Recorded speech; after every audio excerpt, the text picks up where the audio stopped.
So like I said, let's get into this. We got NFL.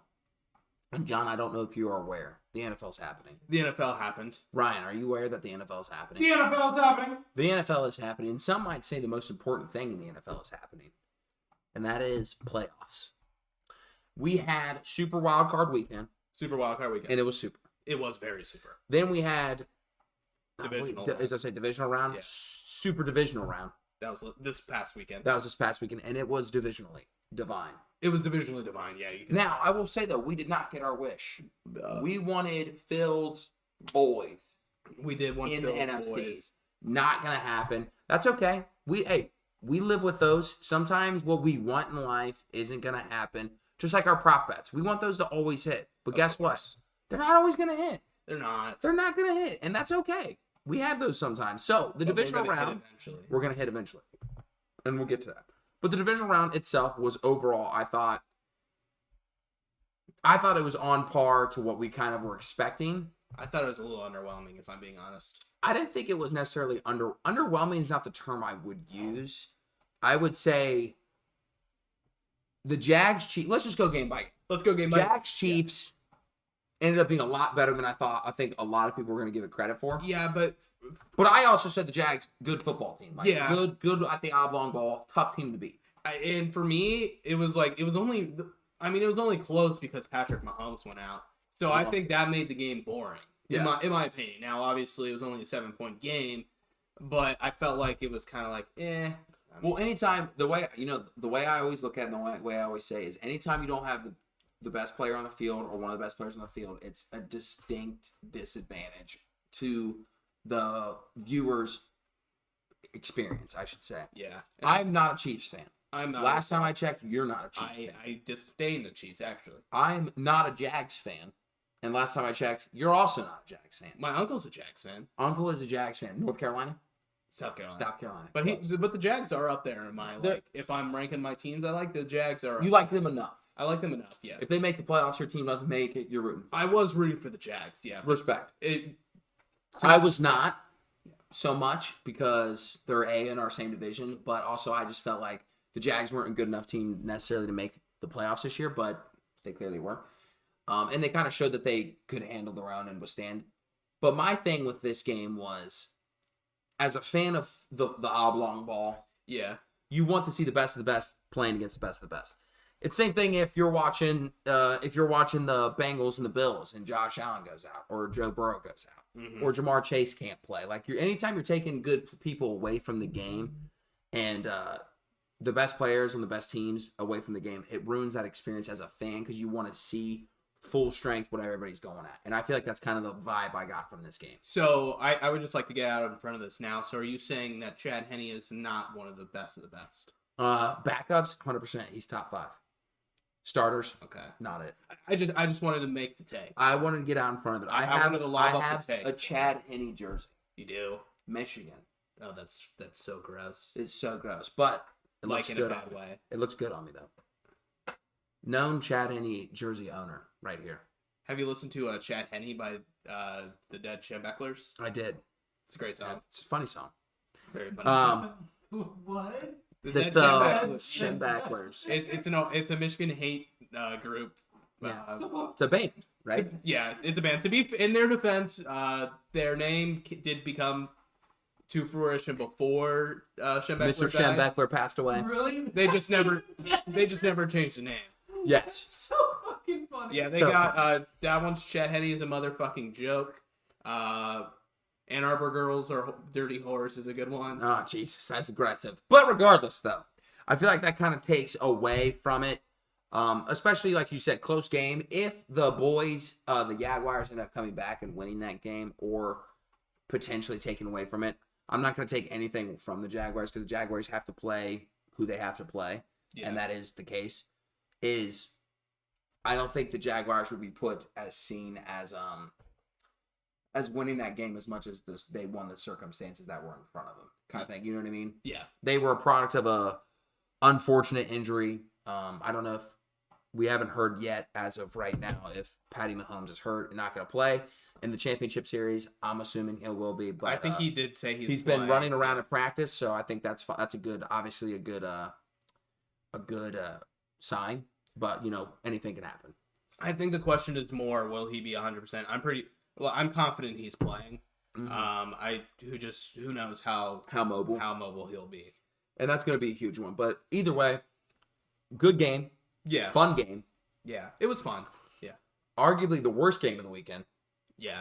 Unless you like offense for one team. Or if you're a Birds fan. Or if you are a Benz. Yeah. A Benz or a Benz. Is the only two Eagles people I know. The cast of Always Sunny in Philadelphia. Are they all Eagles fans? Actually, no. It's only the ones from Philly, but I think they all kind of... They kind of pull for them. I feel like you can't be on that show and not be a Philly fan. Yeah, you got to root for something, right? You got to root for something. You got to root for the Birds. Giants, Eagles. Now, if they had those old takes exposed, I think I would have at least this one be exposed. I said this was going to be the best game of the weekend. You did? I did. I still stand by that. Thought it was going to be. And boy, was I wrong. Yeah. And that hurt the old heart. I thought that the Eagles were a good team, and I picked the Eagles to win. Yeah. But I said this game's going to be, I thought that for sure, division rival. They played, good game. Giants are a very underrated team. Danny Dimes is playing one of the best oblong balls of the past, a month and a half of any quarterback. And boy, did they look rough. Yeah, this was not a good game for the Big Blue. The New York Football Giants. It did not bode well for them.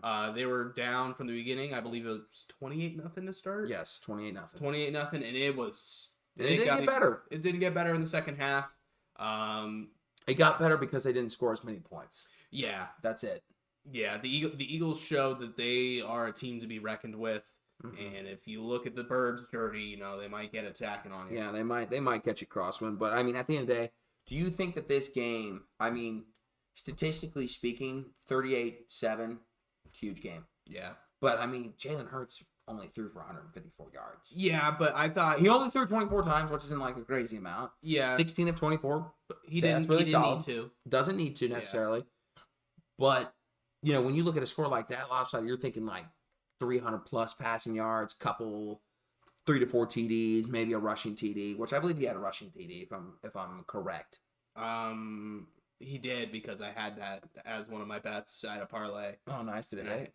No, but that was one of the legs. That did hit. Yeah, I needed a Saquon touchdown, which we needed for... Wow, I needed that more than air to breathe. Yeah. I think you said it best in our group text. I need air to breathe. And it did not happen, and I suffocated and I died. Yes, I did too. But I think for Eagles fans, in terms of Jalen Hurts, I think you're just kind of looking to see how he threw the ball versus what his stats were. And I thought he looked healthy and ready to go and ready for the rest of this run. Yeah, no, I feel like your first game after not playing in 3 or 4 weeks. I thought he looked composed. I thought he played well, and he didn't try and do anything too fancy. He had that deep touchdown to start the game too, and it was like, okay, he's back. Yeah, and I think it's a fair assessment saying that he's going to be looking pretty good this coming weekend against the old Niners. It won't be because of his injury if they lose. Correct. Yeah. And speaking of next weekend, let's get to our other half of the divisional round play that's going to set up what's going to happen next weekend for the conference champion, Bengals Bills. I could have sworn on my dead grandma and grandpa's grave, R.I.P. The Bengals and Bills were going to be a better game than this. Yeah. I was not. 14-0 first quarter. Fine. You can come back. No big deal. And then 17-7 at halftime. Still within reach. Yeah. Very much in reach. And then to score 3 points with that potent of an offense you're supposed to have is abysmal. And it's not because it was snowing. It's not because it was snowing. Stop that shit right now. Because Joe Burrow played perfectly fine, and the Bengals played perfectly fine. You can't tell me that it was because of the weather. You just can't. Buffalo has played in much worse games and played much better than that this year. Yeah, I'm not blaming the weather, but this was my reaction watching the game. Is I was just looking at it. It was like one team just looked like it was capable for that weather. Yeah. And the other team looked like they didn't have the cleats to play in this. Yes. I'm looking at that Buffalo defense, and it was like they weren't even running correctly. Their offensive line looked like they couldn't get their footing either. Now, I'm not trying to take anything away from the Bengals. I'm sure that was just them playing good. Yeah. But like, it's like Buffalo had never seen snow before, and maybe it did help aid in their loss and how bad they really looked. But this was not the Bills team we've seen all year. I'm not sure if we've really seen Josh Allen to his true form ever since he got hurt in that Jets game. And I was a little just kind of afraid to admit it because I thought they figured it out. Yeah. This felt like the Bills were gonna win and do their thing, and it just didn't happen. And I don't know why. I was surprised by the score. Yeah, I mean, me too. But I think the biggest takeaway of it is personally, I think that the best people on the Bengals team, like nobody set the stat line like on fire on either team. No. Like, if you're looking at the box score, which I am right now, Joe Burrow, 23 of 36, very good passing game, like really good there. Nothing exceptional. 242 yards, not crazy, like nothing spectacular there. 2 TDs, 0 INTs. Good. Good. Like very standard, I feel like, game where you win maybe 20-10, right? One of those games where you just win, but you don't win the super blowout fashion, handle it. Yeah. Josh Allen, 25-42, not great. No. 265 passing yards, once again. Fine. Good. Like 250, I feel like anytime you're above 250, it's pretty solid. 0 TDs and 1 INT. Obviously not good. Not good. Those are the two best players of the game. I mean, Mixon had 20 carries, 105 yards. Good game. He's probably was the MVP of the game. I think if you had to like give it to maybe one person, maybe you give it to Joe. Yeah, it goes to Joe. Like I don't understand how the Bills defense just couldn't tackle him, but they were just like slipping and sliding off of him. Right. And then you look at the wide receiving core. Jamar Chase had 61 yards. Not a crazy amount. The next guy, Hurst, 59 yards. Yeah. Higgins, 28. Boyd, 23. Mixon, 18. Like, they spread the ball out very well. And then if you look at the Bills, it's like Dalvin Knox was your best receiver at 65 yards. Dawson Knox, not Dalvin. Dawson Knox, not somebody I had on my bingo card as being the top receiver. Yeah. Stephon Diggs only had 35 yards. Shakir had 40. Singletary had 38. Like, once again, nobody on that side is completely blown away. They had more receiving yards, 265 to 242. Obviously, I read that earlier. Yep.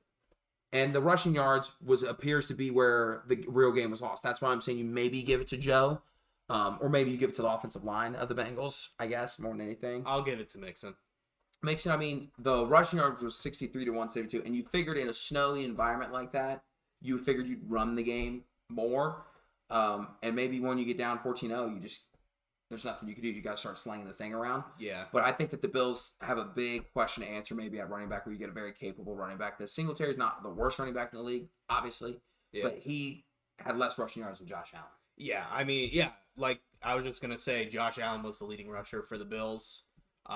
That is not good. That is not what it should be. I think the Bills, it's your off season now. So I think that's like your number one. Just get it back. Yeah. Get a big time back. Because I mean, if they had Von Miller, I'm not sure that that's gonna help this scenario so much. No, it wasn't. I don't think it would have. I'm just looking at this, and everybody likes to put the three teams together of Kansas City, Cincinnati, and Buffalo. And I think if you're looking at those three teams, the biggest weakness of all three is probably beside maybe the Bengals O-line. But outside of that, it's probably the Bills' running game. Yeah. And the Bills' running game is atrocious right now. It's awful. But either way, kudos to the Bengals. You're moving on to your second straight AFC Championship game. Chiefs are going to make it to their fifth, if I'm correct. It's fifth or sixth. Fifth. So two teams that have been there now. Obviously, the Bengals are more new to it, but repeat of last year. It is the same as last year. It is quite literally the same as last year. We'll see how it goes. The only new team that made it was the Eagles. I was gonna bring that up. It was the because it was these three and the Rams. Rams. Yeah. Thank you, Jesus. I was blanking there. Yeah. So everyone says there's no parity in college football. Hey, now script it. Roger Goodell writes a main script. And then we get to the NFL Final Four, and we got three of the same four. At least in college football, it was 50-50. Right. That's all I'm saying. Last game of the day, America's team versus the 49ers and the undefeated Brock Purdy's. Yes. And the Brock Purdy's remained undefeated. This game, I was actually kind of disappointed in. Yeah. I thought this was a snooze fest from start to finish. I was expecting not necessarily like 40-point games apiece, but I was expecting like a little bit of a shootout, a little bit of a gunslinging match, and it just wasn't. It wasn't that. It didn't have any makings of an exciting game. It had everything of just like I guess you would argue maybe a hard-nosed football matchup and stuff like that. But I mean, your halftime score 9-6, not setting the world on fire, and then you only score 16 points in the second half as a total too. Once again, not setting. I figured there'd be more than one touchdown by the Cowboys. I also figured there'd be more than one touchdown by the 49ers, but alas, we're here. And 12-19 was coming down to the wire there. I'm not sure what the hell the last play the Cowboys drew up. I can't imagine that actually working in a game.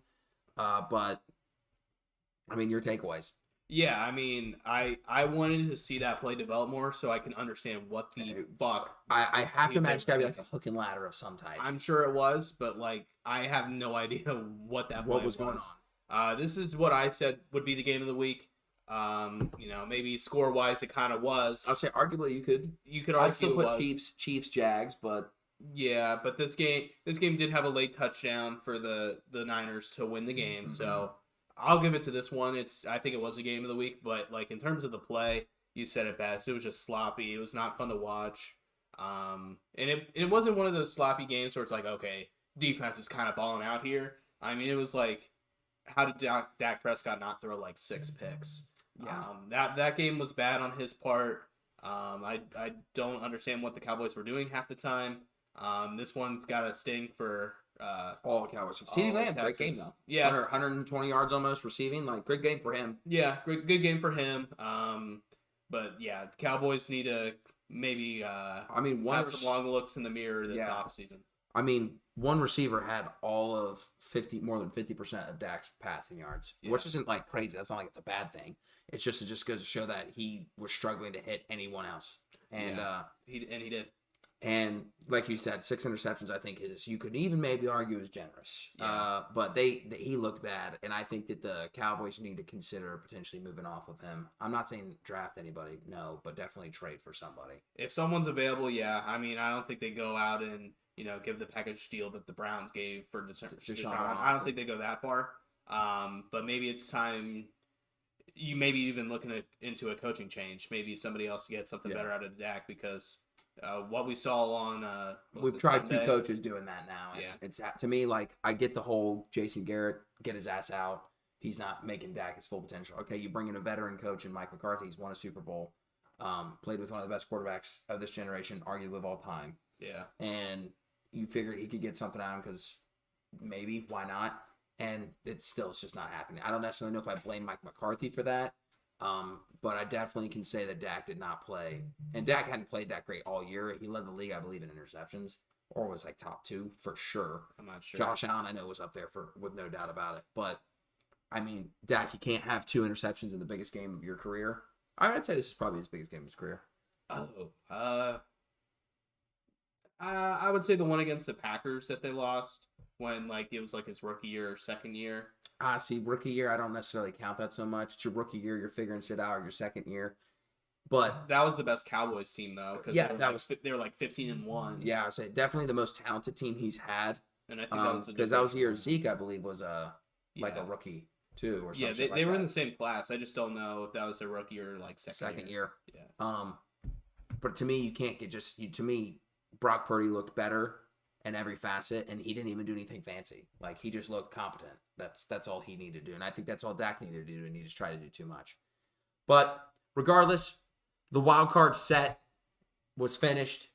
The divisional round was set and finished, and now we are getting to the championship, and it's going to be set. It's set right now. Will it be finished?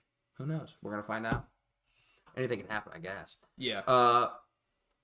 Philly, San Fran, KC, Cincy. Obviously, it's going to be in our pick'em, so we're not going to give away our picks now. Yeah. But game of the week, which one? Game of the week. I'm going to opt out of the AFC only because of Patrick Mahomes, and I'm just going to stick with the NFC. I think we saw this last time the the Eagles hosted a NFC Championship game. This place is going to be fucking Rocking. insane. So I think just the atmosphere will add to this game. Brock Purdy being a rookie, nothing's really phased him too much so far. So I'll give him the benefit of the doubt. But going to the link for an NFC Championship game, Philly's going to be insane. Yeah, So I'm going to opt for that game. you saw what Philly was like for baseball in October. Yeah, that too. And it was electric. And I actually heard from a Philly native himself. He said it was the best sports environment he's ever had at a Phillies game. And he's been to 150 Eagles games, is what he said. He was there for the championship run last time. He said there's nothing like it. So Yeah. I don't know how, in grand scheme of things, how much rocking that might be. If it's going to be a little bit different. But I think it's going to be Kansas City Cincy. I think you're going to see a favorable matchup of I think you'll see more of that Texas shootout style of game like we had Buffalo KC last year. Maybe not as high scoring and maybe not as bad defense. But I think you'll see a more game like that. I'm going to actually go to the AFC and say that. I think Patrick Mahomes not being able to potentially be as mobile is going to not necessarily shorten the playbook, but it's definitely going to be focused on slinging the ball around and making sure he stays in the pocket and being able to do it. Now, the only caveat of me picking this game is if Patrick Mahomes is healthy. If this dude can't walk and you can clearly see it on the football field, then I would rescind it and obviously go to the NFC. But I think he's going to be good enough to play. He's going to be good enough to sling the thing around.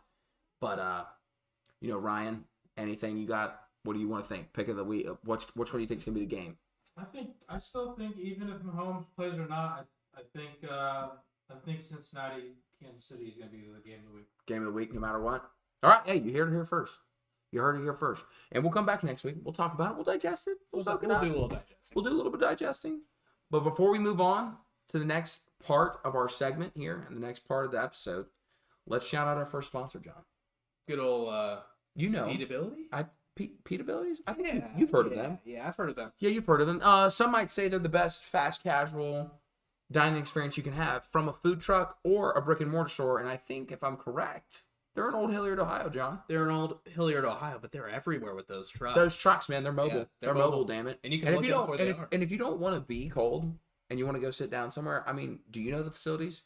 They got a little brick and mortar store. Where they at? Old Hilliard. And the old Crooked Can. Crooked The old Can. Crooked Can. That's yeah. And you can go to the old Crooked Can, Old Hilliard, Ohio. They got a brick and mortar store. You can sit down inside where it's warm, it's cozy. Get yourself a beer too. Why not? Fuck it, bowl out. I don't care. I'm not gonna judge you. But make sure you check out our friends. They've got the pitas. They've got chicken, any flavor you want. Teriyaki, buffalo, barbecue, tiki masala, shawarma. They got gyro. Any of those flavors too. I've had someone order in front of me a buffalo gyro. There you go. To me, that sounds awful. But regardless, you can do whatever you want. They got salads, they got rice bowls, they've got it all. So make sure you check out our friends at Peatabilities in Old Hilliard, Ohio, in the Crooked Can. Or if they got a food truck locally by you, go ahead and stop by the old food truck. Swing on by. Swing on by. There, be a friend, tell a friend, and also get them catered. Peatabilities, thank you so much for sponsoring this part of the podcast. We love you, and be a friend, tell a friend. Now, let's move on to the next part of our episode.